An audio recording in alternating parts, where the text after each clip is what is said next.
शायद आपके दिल के बहुत करीब भी है ये अभियान।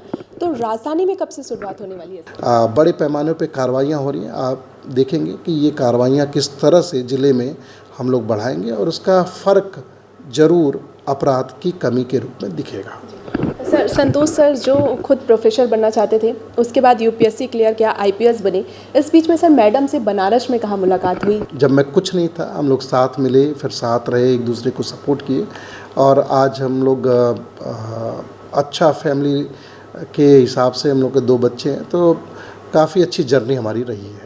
कई सारे एसपी सड़क पर उतरते हैं, संतोष सर कब उतरने वाले हैं? आने वाले समय में जो निजात अभियान चलेगा उसमें जागरूकता के भी दौरान पुलिस चौपाल जो मैं चलाता रहा हूं, जहां लोगों के बीच जाके उनकी समस्याएं सुनना, तो उसमें भी हम लोग जाएंगे। लोकसभा चुनाव नज़दीक है, किस तरह से संपन्न कराया जाएगा? इसमें हम लोगों ने अभी से तैयारियां शुरू कर दी। मैं आपको बताऊं, हम लोगों ने फोर्स का मैनेजमेंट जो ज़रूरी रहता है उसकी प्लानिंग करना शुरू की।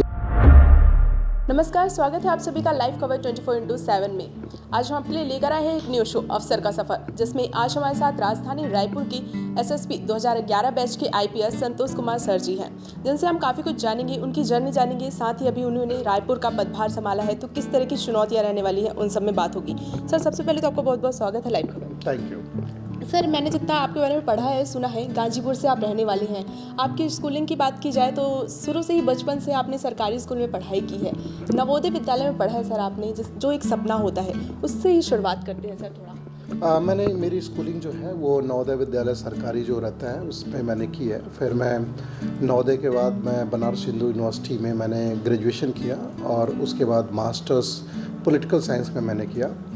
मेरी एकेडमिक में बड़ी अभिरुचि थी, तो लकली आई यूनिवर्सिटी में भी टॉपर रहा है, एमए में भी मैं गोल्ड मेडलिस्ट था और सही कहिए तो मैं प्रोफेसर बनना चाहता था। तो मैंने यूजीसी नेट जेआरएफ जो रहता है 2007 में मैंने क्लियर किया और मैं फिर हायर एजुकेशन जो एकेडमिक में जाने के लिए ज़रूरी रहता है, तो मैंने जेएनयू में एडमिशन लिया। एमफिल इंटरनेशनल रिलेशंस में मैंने किया।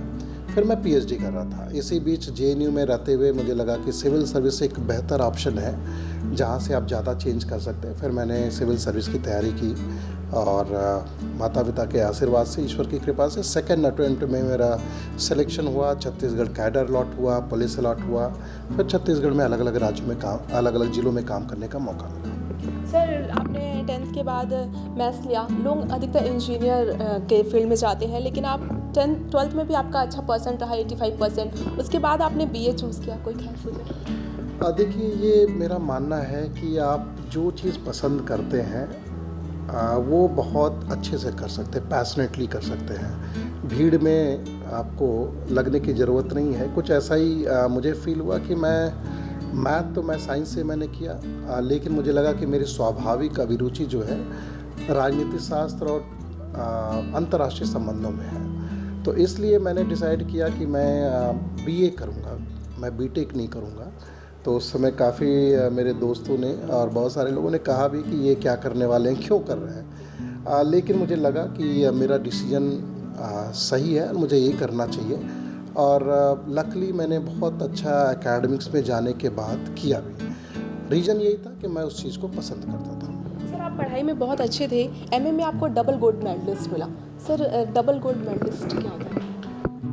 जनरली जब आप किसी भी सब्जेक्ट में यूनिवर्सिटी में टॉप करते हैं तो सब्जेक्ट के यूनिवर्सिटी टॉपर होते तो एक गोल्ड मेडल मिलता है। मुझे दूसरा गोल्ड मेडल इसलिए मिला क्योंकि काफ़ी समय बाद किसी ने उस विषय में लगभग 75% से ज़्यादा से टॉप किया। मेरी एमए में 78% था, जो लगभग 34 साल बाद किसी ने उतना परसेंटेज पाया था। तो उसके लिए एक अतिरिक्त गोल्ड मेडल डॉक्टर कान सिंह गोल्ड मेडल मुझे मिला और 2 गोल्ड मेडल यूनिवर्सिटी ने दिया। सर, कई सारे किताब आपके नाम हैं, उसके बारे में थोड़ा जानकारी दें।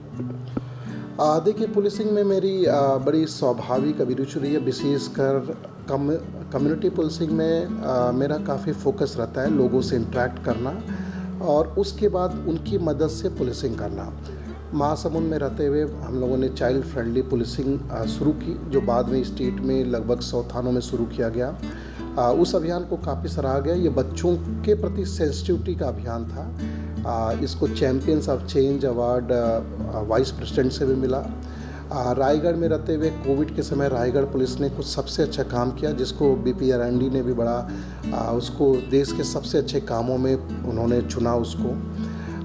फिर एक दिन में हम लोगों ने, जो उस समय आप जानते हैं कि कोविड के समय मास्क अवेयरनेस का बड़ा काम होता था, तो एक दिन में हम लोगों ने 12.5 लाख मास्क बांटे, जो खुद में एक वर्ल्ड रिकॉर्ड बना। बहुत सारी वर्ल्ड रिकॉर्ड एजेंसी ने उसको दर्ज किया, जो एक बड़ा पुलिस के लिए बड़ा अच्छा था। और ये सारे काम लोगों की सहयोग से हुआ। फिर एक अभियान निजात मैंने कोरिया में शुरू किया, जो कई सारे ज़िलों में किया। बिलासपुर में अभी पिछले ज़िले में भी मैंने किया। ये नशे के खिलाफ अभियान कार्रवाई का है, जागरूकता का है, और ये अभियान पुलिसिंग का अभियान भी है। इससे अपराधों में काफ़ी कमी आई, और इस अभियान को भी देश के सबसे 30 अच्छे पुलिस वर्क्स में गृह मंत्रालय ने चुना। एक अंतर्राष्ट्रीय सम्मान भी इसको, कि क्राइम प्रिवेंशन में ये इम्पॉर्टेंट रोल प्ले कर रहा है, इसलिए अमेरिका की IACP अवार्ड भी इस अभियान को मिला।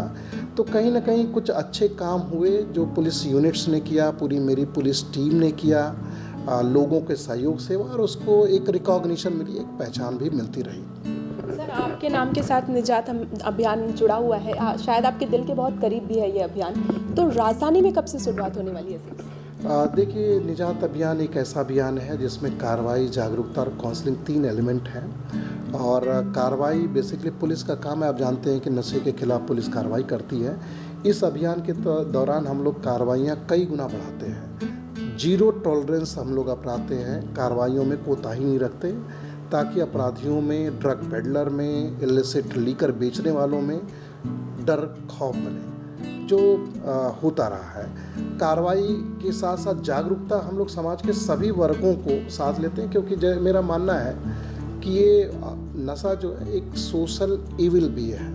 तो अगर ये सोशल इविल है तो लोगों की भागीदारी भी उतनी ही महत्वपूर्ण है इससे लड़ाई लड़ने में। तो लोगों को हम इन्वॉल्व करते हैं, संस्थाओं को इन्वॉल्व करते हैं, और मैं बहुत सफल भी रहा हूँ इसमें लोगों को जोड़ने में।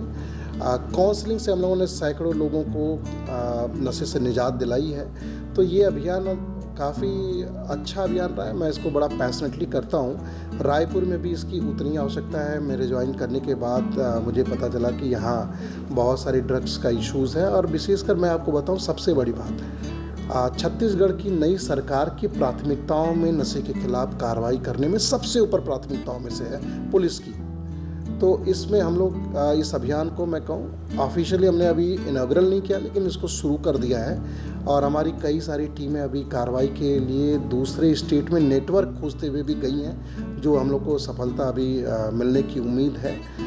बड़े पैमाने पे कार्रवाइयाँ हो रही हैं। आप देखेंगे कि ये कार्रवाइयाँ किस तरह से ज़िले में हम लोग बढ़ाएंगे, और उसका फ़र्क ज़रूर अपराध की कमी के रूप में दिखेगा। सर, संतोष सर जो खुद प्रोफेसर बनना चाहते थे, उसके बाद UPSC क्लियर किया, IPS बने। इस बीच में सर मैडम से बनारस में कहाँ मुलाकात हुई? फैशन डिज़ाइनिंग कहाँ से कुछ नया? मेरी जो वाइफ है, हम लोग, मैं यूनिवर्सिटी में था तो वो एक फैशन टेक्नोलॉजी कोर्स में थी, और हम लोग की मुलाकात हुई काफ़ी पहले, लगभग 2003 में। और लगभग 10 साल की कोर्टशिप के बाद जब मैं सफल हो गया तो हम लोगों ने शादी करने का फ़ैसला किया। उन्होंने भी दिल्ली में कुछ समय काम किया, फिर दूसरे कामों में, परिवार में भी वो बिज़ी हो गई। लेकिन कहीं ना कहीं वो मेरा एक संबल रही हैं। और जो हम लोग जब मैं कुछ नहीं था, हम लोग साथ मिले, फिर साथ रहे, एक दूसरे को सपोर्ट किए, और आज हम लोग अच्छा फैमिली के हिसाब से हम लोग के 2 बच्चे हैं। तो काफ़ी अच्छी जर्नी हमारी रही है। सर, आपने बहुत सारी पढ़ाई की है, ये बता दिया कि कुछ भी चीज़ें इम्पॉसिबल नहीं है। जो लोग इस फील्ड में आने की सोच रहे हैं, उनको क्या संदेश देंगे? मैं आपको यही कहूँगा, देखिए, कोई भी चीज़, सबसे पहली बात को आपको एम तो डिसाइड करना पड़ेगा कि आप करना क्या चाहते हैं, किस फील्ड में जाना चाहते हैं। आप जर्नलिज्म करना चाहते हैं, आप मैनेजमेंट करना चाहते हैं, आप डॉक्टर बनना चाहते हैं, इंजीनियर बनना चाहते हैं, बिजनेस करना चाहते हैं, या सरकारी नौकरी में आना चाहते हैं। उसमें भी आप UPSC करना चाहते हैं, PSC करना चाहते हैं, PCS करना चाहते हैं, तो आप बड़ा, जो भी आपका है वो एक एम निर्धारित करिए, और उसमें भी सबसे बड़ी प्राथमिकताओं में सबसे बड़ा गोल आप रखिए। लेकिन गोल रखना, हर कोई एक सोचता है कि मैं सफल बन जाऊं, लेकिन उसका मूल मंत्र क्या है? आप कितनी मेहनत करते हैं। आपके साथ के जो लोग हैं, जो वो भी वही काम करना चाहते हैं, आप उनसे कितनी गुना ज़्यादा मेहनत करते हैं और आपकी क्या स्ट्रेटजी, आप कैसे वो चीज़ मेहनत सही दिशा में करते हैं। तो सही दिशा, मेहनत, आशावादिता और अच्छे एम को लेके साथ चलना अगर आप कोई भी व्यक्ति करता है तो निश्चित रूप से अपने जीवन में सफल होता है। और कॉम्पिटिटिव एग्जाम्स वाले बच्चों को अगर मैं कहूँ तो आज डाइवर्जेंस बहुत है, सोशल मीडिया के डाइवर्जेंस हैं, आपको बहुत सारी ऐसी चीज़ें जो आपको पैम्पर करती है, आपको लगता है ये करना चाहिए। लेकिन अगर आप जीवन में कुछ अच्छा करना चाहते हैं, आपको मेहनत करना पड़ेगा, लक्ष्य निर्धारित करिए और जुट जाइए। मेहनत करने से असफलता आपको निश्चित रूप से ही मिलेगी। सर, जनता से जुड़े रहने के लिए कई सारे एसपी सड़क पर उतरते हैं, संतोष सर कब उतरने वाले हैं? देखिए, हम लोग के पुलिस में हमेशा जोर ये रहता है कि कार्रवाइयाँ दिखें, विजिबल पुलिसिंग रहे और लोगों को लगे कि उन अधिकारी और जवान उनके लिए हैं।